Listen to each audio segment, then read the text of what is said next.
Good morning, everyone, and welcome to our first Manhattan Family and Professional Information Committee meeting.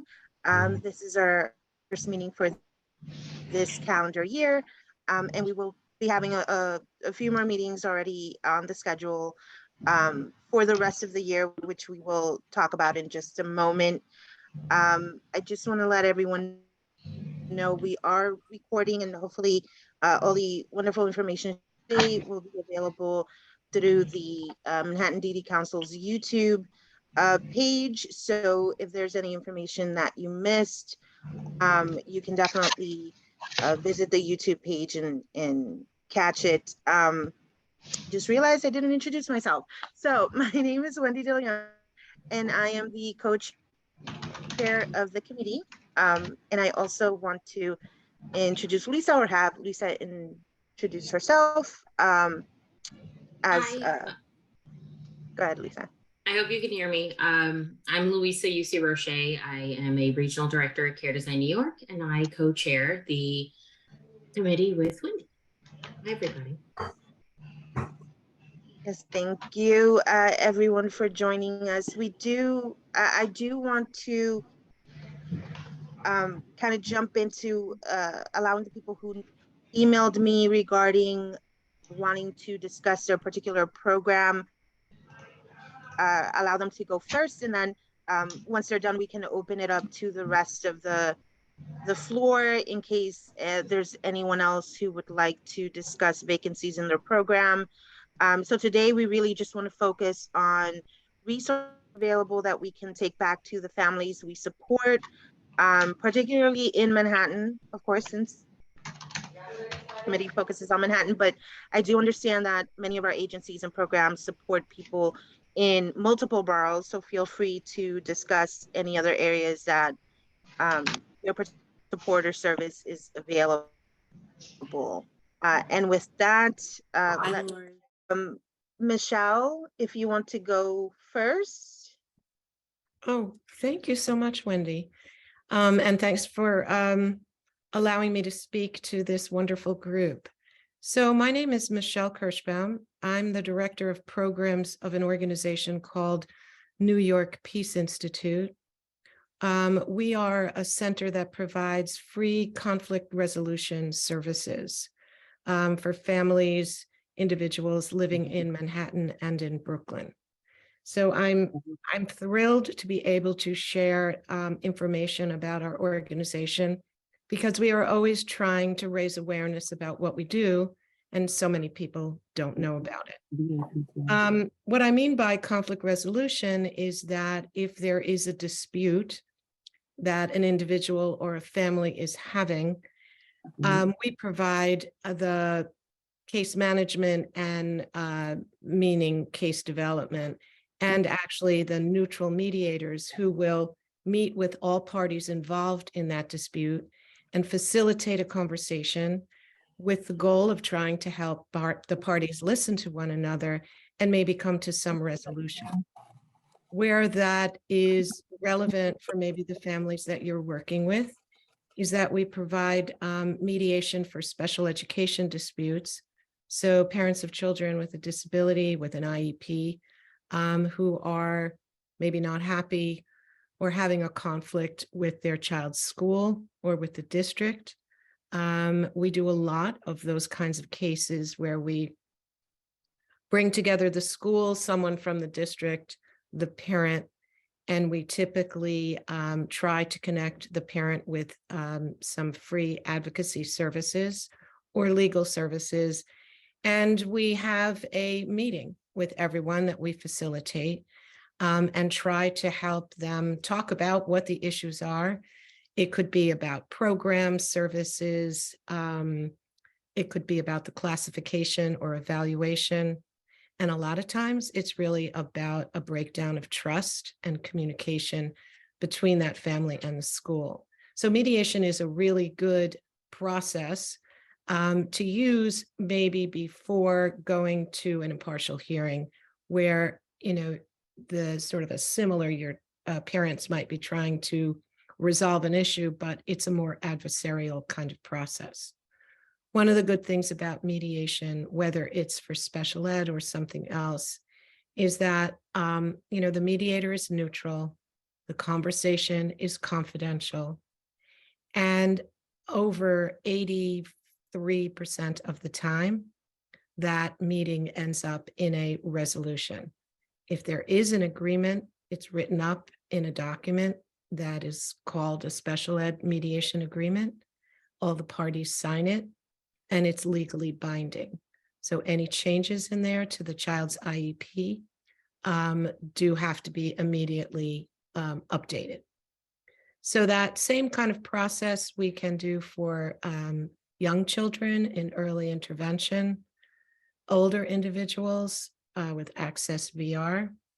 And then we also offer mediation for just general kinds of disputes, like a housing dispute between neighbors or between a landlord and the tenants.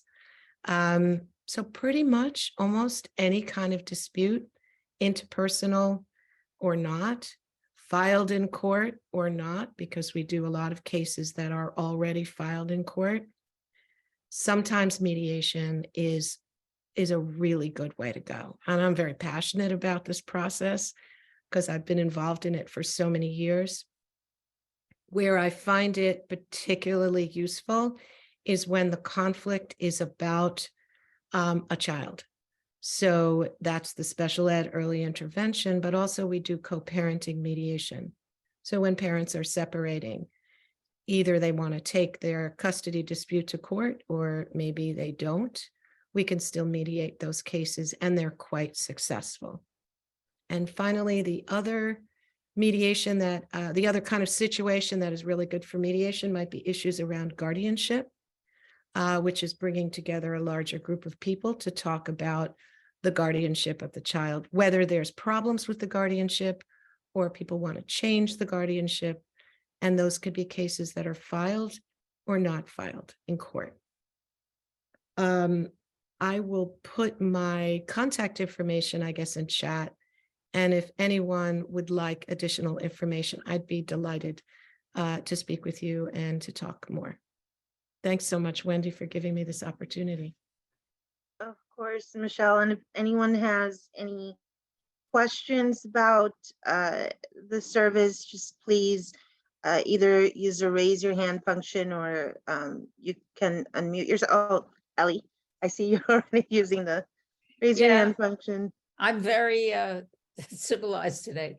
I do have a question. How do you qualify for these services? I mean, is everyone Yes, everyone and anyone is qualified. do you need to be is waivered? Is there many money transactions? I mean, how are you how is this funded? Oh, that's a good question. How do we survive? Yeah. So that's a great question. I should have said so. So we are not for profit. We are funded by the court system because we do a lot of court referred cases. So the New York State Unified Court System, through a grant, provides money for us, and we get matching grants from the mayor's office, Office of Criminal Justice. But also, we are funded for our special education and early intervention work. And the state education department, I don't want to go into it in too much detail, but they fund through another organization, not directly to us, but they do provide funding because they have to for special ed mediation.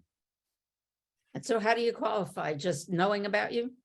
Yeah, just reach out. We have a website, nypeace.org, which I'll put in the chat.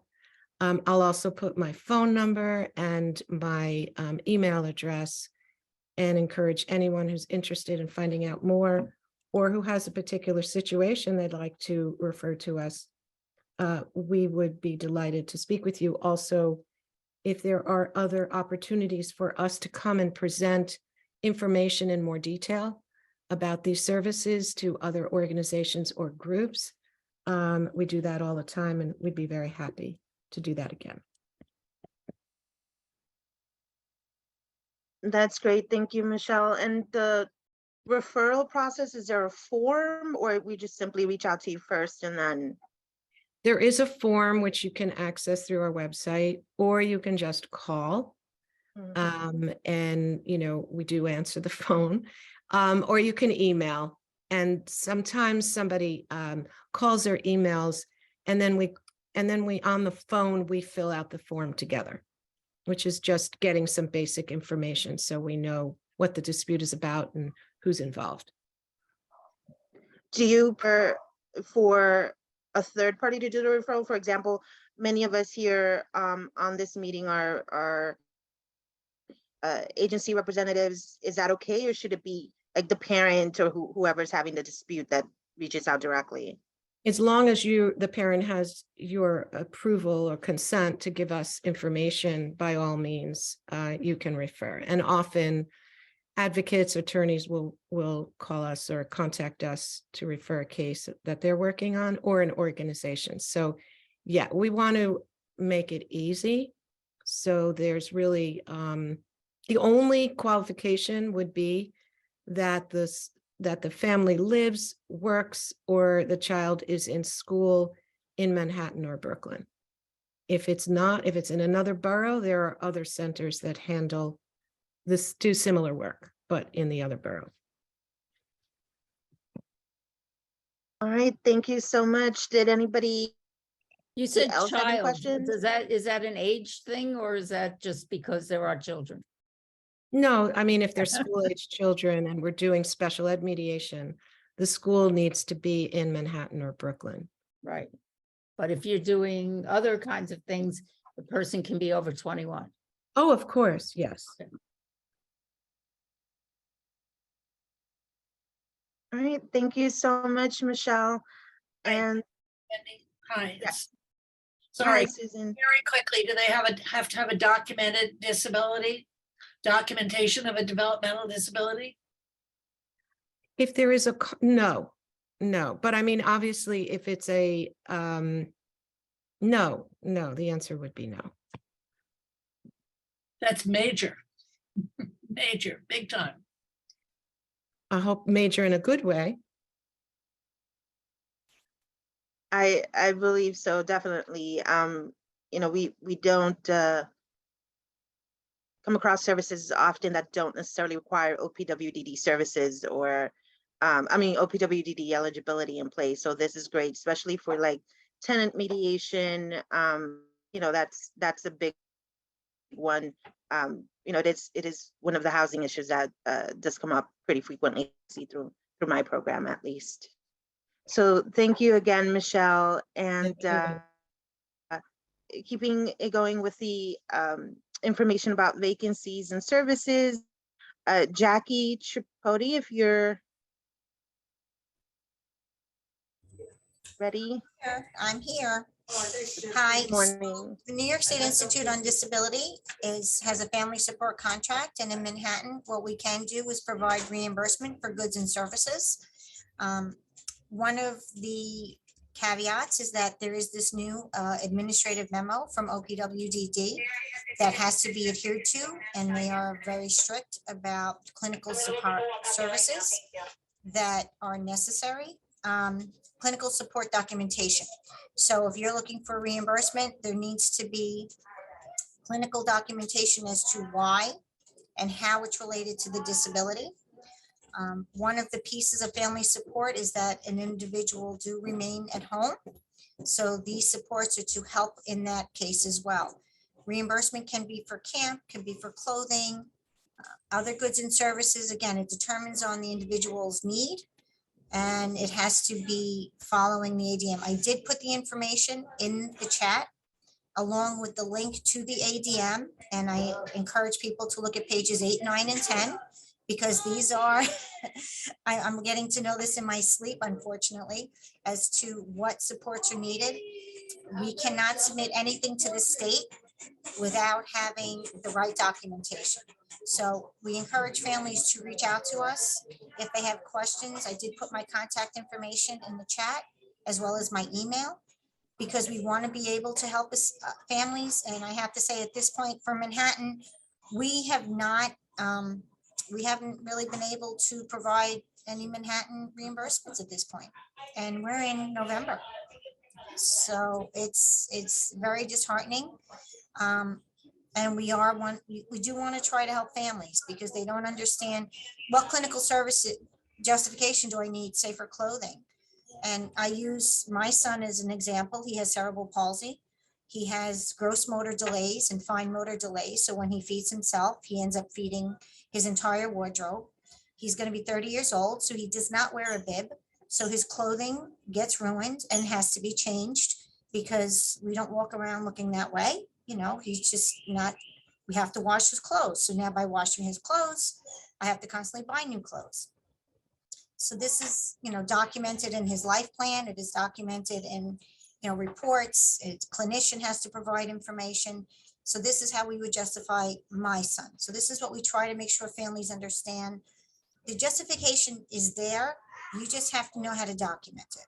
And if anybody had questions, I do encourage them to call. I will repost my information. I see in the chat somebody's asking for the information. So just, you know, don't hesitate to call us. We want to help. And we want to be able to have our family members stay at home and support the families as much as they can. So thank you so much for the opportunity to speak, Wendy, and share the information. So please encourage families to reach out to us. Of course, thank you, Jackie. And I'm sorry, I may have missed it, but the application process, is it on your website or? Well, NICE, it doesn't have a website. Okay. So we follow what the process is through OPWDD. They fill out the 3-page application. They send the application to NICED with the clinical justification, the life plan with the information where family support services is included in section 5. We also ask that families send the receipts. The applications can be emailed to us. Copies of receipts are acceptable. Screenshots of receipts are not, because a screenshot does not have the complete, all the information. So we do put that, I did put my email, families can email me if they have questions. We process it. Once we can put it on the tracker. And once the tracker goes to Janet Davis, she'll let us know if it's something that we can approve. If it is, then we can then process for reimbursement. But right now, until we get all the information, it doesn't even go to Janet Davis yet because it has to go to committee. I can't bring it to committee if we don't have all the information that the ADM is requiring. So this is our big hurdle. A lot of families aren't realizing all of the documentation that has to be in place for this new ADM. Thank you so much, Jackie. And thank you for letting us know about some of the challenges with Manhattan, as I can imagine can be the case with other boroughs as well, but that there hasn't been one application yet is, you know, it's sad because this service is there to support a family. So please be sure to let families know, everyone, and assist them in the application process. I'm sure Jack is more than happy to answer any questions if there's any challenges with putting the application together, or you're just not sure of what documentation will be accepted. You know, I'm sure that like before, if there's not a particular documentation that you have available, there can be discussions about, you know, what alternate what alternate documentations that may be accepted and so on. So please don't be discouraged if you feel like you don't fit quite within everything that's listed there to really start the conversation. Lisa, I see you have your hand up and a question. Not so much a question, but definitely wanted to just give a special thanks to Jackie. With all of these changes, you know, those applications are most often submitted by care managers, and that information and the way that information is delivered can sometimes be piecemeal. And Jackie was kind enough to come and speak to our staff here at Care Design regarding these changes and really answering a lot of the questions so that they can better support families. So care managers have the information necessary to really gather the packets appropriately and really start that process for folks. So I just wanted to put that out there that we were very lucky to have Jackie come speak to our team, and they were all very thankful because the information was definitely more manageable, right? Palatable from somebody who truly knows the process. You know, sometimes it comes in piecemeal from OPWDD, and with care managers having that responsibility of properly documenting in the life plan, properly collecting all of the information for the packet, that's a very big step. So I just wanted to say thank you. It's my pleasure. In answer to your question, Ellie, the timetable can be, depending upon if we get the full application, it could take 8 to 12 weeks. If we don't get a full application, it could take up to 16 weeks. It depends on what we get and when we get it. So is that your question? Because you're like, is there a timetable? You're muted, Ellie. I'm sorry. I thought I remembered that from 1,000 years ago. I thought I remembered that this was on the state's fiscal year. It is a fiscal year. Okay. Our fiscal year runs July 1st Yes, through June 30th. right. So December is not the big, bad, horrible thing, because camp is what usually pushes everybody to do something. Right, well, and unfortunately, we usually have by now, at least in Manhattan, a lot of our camp applications have been able to be processed. But with this new ADM now, if Yeah. a camp bills for waiver respite, then we cannot provide assistance with the reimbursement. So that really did put a big dent in a lot of the Manhattan applications, because a lot of our Manhattan applications were through a camp that did bill for waiver respite. Thank you so much, Jackie. Did anyone have any other questions for Jackie at this time? I would just like to say, I think part of the problem is coming because of the pandemic. I'm a parent, and I had applied for OPWDD and was accepted because I have counseling services through YAI, but things got so overwhelming. I did try to get a case manager and this and that, and then it went back to OPWDD that it's an unresolved incomplete application. There's something with the whole application process, but it had to have been done for me to be part of YAI. So I think there's something that because of the pandemic, a lot of things have just fallen through the cracks or something. I don't know exactly what it is, but I'm having a very hard time getting everything resolved from that end of it through OPWDD. I keep getting sent back and forth. So that might be an avenue that somebody else above me might want to see, like, what's going on with that, because nothing was done obviously during the pandemic lockdown portion anyway, and I think there's a whole big hold up from that portion. Thank you so much. Yes, the pandemic definitely threw a wrench into a lot of the processes that were set up before. Definitely, and this goes regarding applying for any service or anything like that. Part of the reason why provider agencies are here, and especially CCOs, is to really assist in getting families through whatever process they need to get to in order to get to services. So, if you come across any issues, please be sure to, if you have a care manager, reach out to your care manager and work together to resolve. Or if you're working with an agency or applying even for services for an agency, that you can reach out to that agency and have someone kind of walk you through or assist you with some of that. We're always in contact with one another. So we definitely try to smooth it out as much as possible, but sometimes, things are going to take how long they're going to take. Especially, I think this is a great example with family reimbursement now, which is there's so many more steps involved that there may be, some time of a back and forth.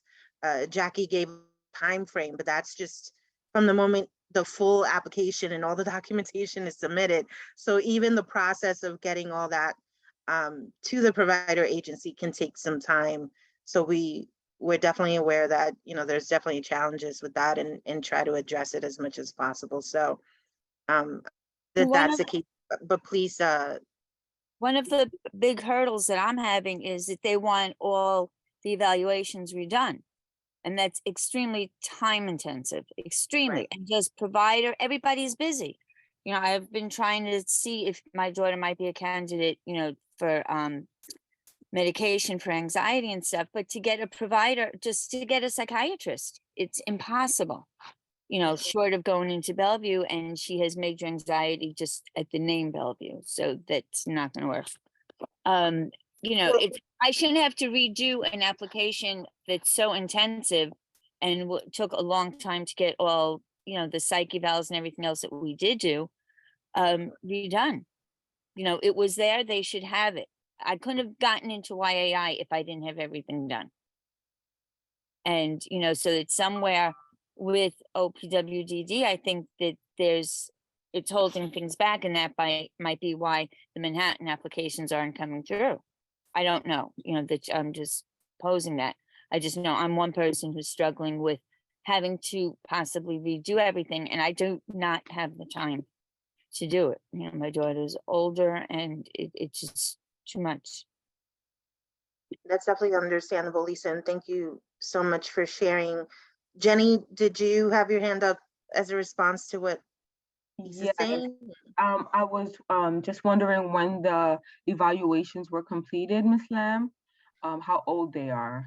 And I can send you my information and maybe help you with getting updated evaluations if you want Yeah, to go that route. yeah, Jenny, I think that might be the best, because I can definitely see that this will go into Lisa sharing some more personal. Right, yeah, I just wanted to know the time frame of the last evals, but definitely my information is in the chat box. So Ms. Lamb, you can send me an email and I will assist you best I can, okay?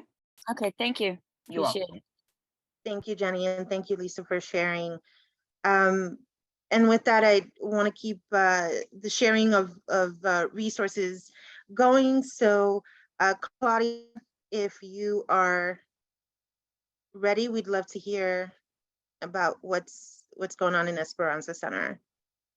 Hey, sure. Hello, Wendy. How are you? Hello, everyone. Thank you so much for giving us the opportunity to share today. It's great to just hear what's out there and to also hear parents' concerns. We've been around for about 50 years, long time, and we're located in the Washington Heights area in Manhattan.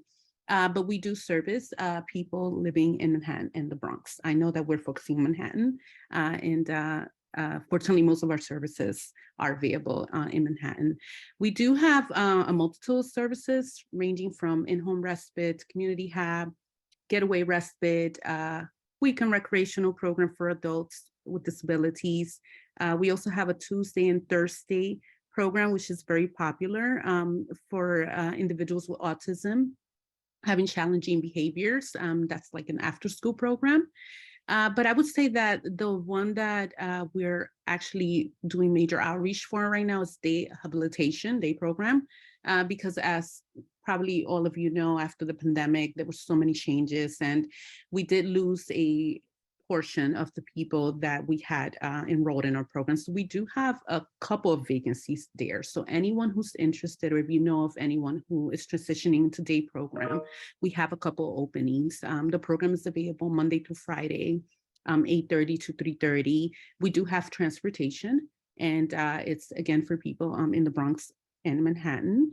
And it's a large program. I mean, at full capacity, we have more than 100 people. Right now, that's not what we have. So we do have a lot of staff, a lot of fun activities, nurse on site, and pre-vocational training available. So if anyone is interested, I will put my information in the chat and you can just reach out to me and I can point you to the coordinator of whichever program you're interested in learning more about. And one more thing, I wanted to share that we also started a parenting support group. It started a couple months ago. It's virtual and it's in Spanish. So if you know of any families, or moms that speak Spanish and would like to have a support group where they can just kind of share information and have a little break. We call it like sort of like a self-care parent support group, because it's the time where you can just kind of talk about your issues and have someone there to support you. So that's something that we do also bi-monthly. So I can share more information about that too. And yeah, other than that, if you have any questions, I'll be happy to answer. Thank you, Claudia. Anybody have any questions for Claudia about the services or how to access them? I did have just one question, Claudia. First of all, thank you for saying that transportation available with DayHab. I know a lot of the, well, I shouldn't say a lot, but some of the DayHabs that I'm familiar with don't have the full transportation thing set up or available for everyone. But from the other programs that you mentioned, are they available in person right now, or some of them doing part virtual, part in person, or? So fortunately, we are fully in person again. So yes, every program is in person. I don't know if I mentioned, now that I remember, the respite. So we have the respite getaway, which used to be a sort of like a weekend getaway program for families who needed a break and wanted to send their child on one of those weekend trips. We also have as a day away trip now, so it's more like a day trip. So that's something that we kind of like came up with during the pandemic. So for someone who's not ready yet to do the overnight, Okay. definitely we have that available. And there's also All right, thank you. for that. All right, well, thank you so much, Claudia, for all that information. I did want to just ask, someone from GHO had emailed also wanting to discuss vacancies. Is anyone from GHO here that? Yes, here. Good morning, everyone. Pat Lu from GHO. My morning. camera doesn't work, right? You guys cannot see me. No, we cannot see you. It has a little no. broken camera icon there. Okay, We that's can hear fine. you. Okay, sounds good. So, Pat Lu from General Human Outreach, GHO. We currently have an opening for our family support service. For the case management, this is the service that we will assist the family who are new to the system or who are seeking to OPWD service. So we will help them to get into the right evaluation, make a referral, and assist them to complete all the front doors. And in between any like entitlement, public benefits, we will assist them. And this case management service is not required Medicaid. So, whoever is interested, who is new, they can contact us. We have a staff speaking in Korean, Mandarin, Cantonese, and also under our family support service, we have family reimbursement. We all talk about that. Before that, it's all a new family reimbursement service. So, yes, whoever who is interested or their need, call us. We will guide them through. It's not easy process, but we will help. We will help them. And then for our waiver service, we have a ComHab, and we have DayHab without wall and site-based DayHab, and also we have a job training program. For those adult service, waiver service, we have also staff can do American Sign Language. Again, we have staff, bilingual speaking staff, speaking in Chinese, Korean, and Spanish. So anyone interested, you can call me. My name is Pat, and my phone number is 718-307-6563. And I also will post my content on the chat. Thank you very much. Thank you, Pat. And are all those services in person or virtual, or kind of split? Okay, good question. Yes, for our respite and ComHab, all the waiver services, there are hybrid. There are some people, they still choose doesn't want us to go or doesn't want to come to the center. So they have they work out through the Zoom, and there are people coming to the center or people go to their house. And for our respite, we have people going out in person service, smaller group than before, and then also short of staff. That's another, issues there. But then everything is moving along. I mean, we're looking forward to, get into the fully open. Thank you. And for Dahab, is GHO providing transportation, or do people have to travel on their own? There are some, you see, they're all mixed. There are some has, not fully, I cannot say it's 100%. We're working on that to resume back to as before, pandemic before. But then that's a good thing. We also see that some of the individual has been working out another way with accessorite, or they travel with some limited support with their family members or other help. So it worked out well. Well, thank you so much, Pat. Anybody have any questions regarding services at GHO, or questions for Pat at this time? As she mentioned, her contact information will be on the chat, and thank you for everyone else who posted their information on that. If you posted your information very early on, sometime around, I don't know, 10:10 this morning, I would suggest just reposting, as there's been several people that have joined us afterwards, and they wouldn't be able to see that information. And now I want to thank everyone who had emailed me beforehand, just letting me know they were interested in taking 5 to 10 minutes to discuss their programs. But I do just want to open up the floor, because I see that there's several representatives from several other agencies that I'm sure have services and vacancies for their programs. We'd love to hear about. Again, the purpose of today's meeting is just really to learn about all the programs that are available and how we can refer people to them. So if you'd like to speak about services available in the agency, just please raise your hand, and I'll just call people out as I see them.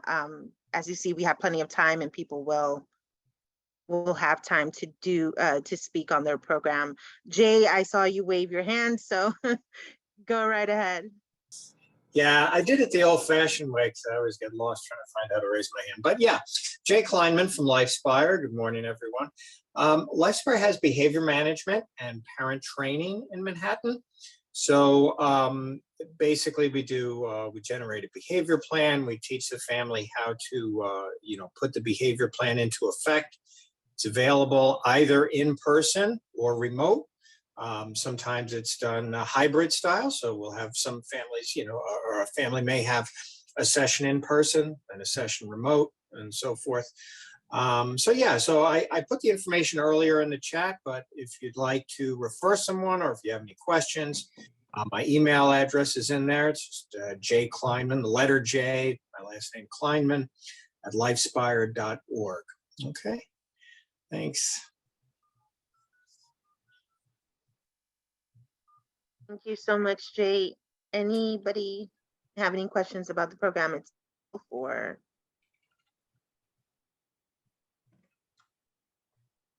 No? All right, anybody else want to discuss any vacancies in their particular program? Just please raise your hand or unmute yourself. Nobody? What? Well, let me take this opportunity then to talk about my agency, which is ADAPT Community Network. So I neglected to mention my role at ADAPT. I am the Director of Housing Assistance Services Program, and we do have vacancies for that program in Manhattan.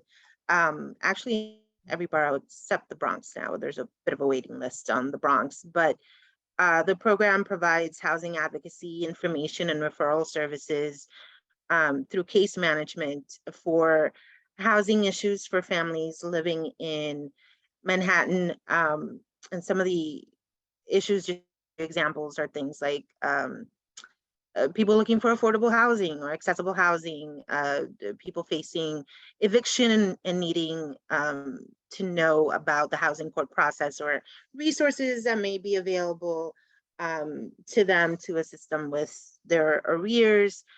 People may need some kind of landlord-tenant mediation or tenant-tenant mediation. Not to go into Michelle's world there of mediation, but this is specifically for housing, and also people who may be living in an inaccessible apartment, or parts of your apartment or home are inaccessible, and so you may be needing assistance with modification or the request of reasonable accommodations. These are just some of the examples of things that we can assist. ADAPT also offers family reimbursement, and like Jackie mentioned, there's that whole process of the application and documentations required. There's funding available for Manhattan residents. Actually, there's funding available for all 5 boroughs. So I know that there's many agencies to choose from, but please do choose us. ADAPT Community Network also offers ComHab, DayHab. We have clinical services, residential services, family workshops that are currently virtual, respite services, which take place in our location in the Bronx, but are available again to all 5 boroughs, just to name a few programs. And in order to start the application process, you can email us at projectconnect@ADAPT Community Network, or you can call our toll-free number, which is 877. I'm should really have this memorized. 877-827-2666, and I'll put that information in the chat for you as well. But if you have any questions about any of our services, just please either call our toll-free number or email us. Also, if you just have questions about resources in general, that Project Connect is our information and referral service. So it's not only information about ADAPT Community Network, but Project Connect coordinators are there to provide information about services in general. If you're not sure how to start or where to go for anything, or if we don't have the service available, we're more than happy to point you in the right direction. Oh, Kate put the contact information on the chat. Thank you so much, Kate. Anybody else had any other information that they wanted to share, or no? Well, then I also wanted to mention that we do have, through the Manhattan DD Council, the Family Support Services Directory for Manhattan. If you are not familiar with it, you can find it on the Manhattan DD Council website, which is manhattanddcouncil.org. You would just go to, I think it's resources, and be able to find the directory online. The directory has a listing of services, supports, agencies, a variety of programs available to Manhattan residents, but many of them do support people from other boroughs as well. It's available in 3 languages, which we are very proud of. It's the first year that we were able to do that. So English, Spanish, and Chinese, they can be downloaded. Currently, it's only available online, but you can definitely just save a portion of it and print that out and share it with families, or you can just email people the link and they can have access to the full directory. This directory is updated every year. So please note that it was last updated in the spring, August of spring of this year, right? So it's as fresh as can be, but we are looking to update it again for next year, obviously. So, please let us know if for some reason your particular agency wasn't included, and you would like to include it for next year. There's contact information on how to do that within the directory online, or you can just begin by contacting me or Luisa. And I will be putting in my email address on the chat. And Lisa, I'm not sure if you want to do the same, but you can email Will do. either of us and just let us know that you have a particular program or agency that you to have included for next year's directory. I just want to give a general plug. I know Jenny from ACA had put in contact information, and I think that's great for any parents that are stuck in the process that need the support of a CCO. They're there to help you. ACA, Tri-County Cares, and Care Design New York are the 3 CCOs that operate within New York City, Manhattan specifically here. And all 3 are prepared to support families with obtaining benefits, with obtaining eligibility. So that means helping with scheduling appointments and navigating the entire OPWDD process. So please feel free to reach out. Jenny was kind enough to put her information in the chat. But just want to make sure that you all know that there are 3 CCOs. You can reach out to the front door and they'll provide you with contact information for each respective to where you live. Thank you so much, Lisa. And if you want to just let everyone know, oh, Ellie, were you just raising your hand about something? Yeah, I just wanted to, you gave a great plug for Manhattan, but just as an aside, every borough has the same family support directory. And our website is much better than anyone else's, but they claim to have, some of them claim to have websites too. But, Manhattan is Manhattan and we love ourselves a lot, but Queens has a lot of things too. So if, as a provider, you need more information than just Manhattan, everything's available. Manhattan Island has a pretty good one too. Okay. I got it. We all do what we can in terms of our websites, our respective websites, and keeping them updated. But thank you. Yes, please be aware that every borough has its own DD council and its own committees, and we don't necessarily we don't represent one another in the sense that everyone has its own thing going on in their respective boroughs, and our main focus is for services within that particular borough. But of course, as I mentioned before, many of our agencies provide services to multiple boroughs. And if it doesn't apply to you, then maybe a family or a colleague that the information may apply to. So by all means, be sure to visit the other websites as well. It's usually a combination of the borough name and DD council somewhere, somehow, except Queens, who wants to be a little different and switch it up a little. But if you search for them, you'll find them, no problem.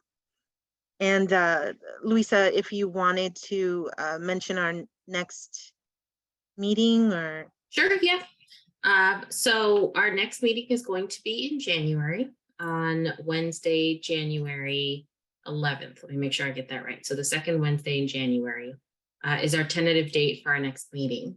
And we will be presenting, it'll be a couple of representatives from some of the CCOs local to this area, presenting on the life plan. So the life plan process, how it relates to families, how it relates to providers, going through some of the sections. It's a process that I think collectively we've all been learning over the course of the last 4.5 years now, amazingly enough. And it's just something that keeps changing, that keeps growing. We now have some different platforms. So we all used to have the same platform that we use to produce life plans, and now we are using some different platform from each other. So it'll be nice for everyone to be able to hear some of the differences, many of the similarities, understanding some of the distinctions in how we document things, and provide an opportunity for both providers and families to ask questions and hopefully get some clarity in something that still tends to be a little bit challenging to navigate. So I look forward to seeing everyone, and we'll try to get the word out and make sure that lots of folks are available. Anyone that wants to share that information as we go through. I think we had a decent turnout when we talked about CCOs last year, lots of questions. So I think any opportunity we have to provide clarity on some of those things is a welcome one. So we look forward to seeing you all there next year. Thank you so much, Lisa. And yeah, I think it's such a important topic. I know as someone who oversees their own program, that we didn't have a lot of experience dealing with life plans because it wasn't necessary.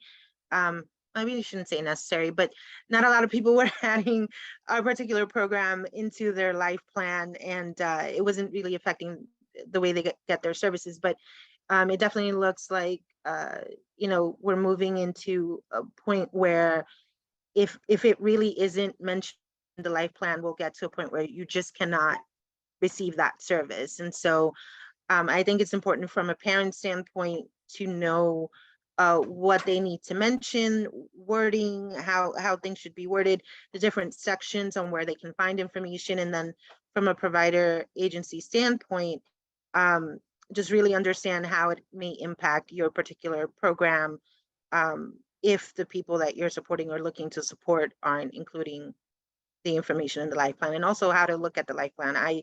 It's been a while since I saw one, so I wouldn't even be able to tell like what section to go to find information about if someone's receiving our service or not. Interestingly, I need to correct myself and shame on me. When I was mentioning the 3 CCOs down here, I failed to mention our partner agency, Partners Health Plan. The information is in the chat, so thank you, Kate. Partners Health Plan is a Medicaid, Medicare duals program that provides care coordination to people over the age of 21 that are Medicaid and Medicare eligible. And their website is in the chat. You'll be able to get some detailed information on there. So if anyone is interested, there is information on their website about their services. thank you so much. And if no one has any other questions or anything to share, then I do want to thank everyone for joining us today, for all of you that shared all the wonderful information about the services that you're providing. Thank you for sharing and being available. We will put the recording on the Manhattan DD Council YouTube page so that people can have access to the information provided today moving forward. And it'll be up there for some time. If you have any documentation or any flyers or things like that that you may want us to send out, or information that you put on the chat, we will definitely try to make that available to everyone who attended. So I saved the chat. I saved the chat and sent it to Andrew. Okay. Thank you so much, Ellie. Yep. And again, thank you everyone for attending. We hope to see you at our next meeting in January. Can't believe we're already talking about January, but yes. Merry Christmas. Take care, everyone. Thank you. Happy holidays to Happy you. holidays. Yes, Happy thank holidays. you. Ho, ho, ho.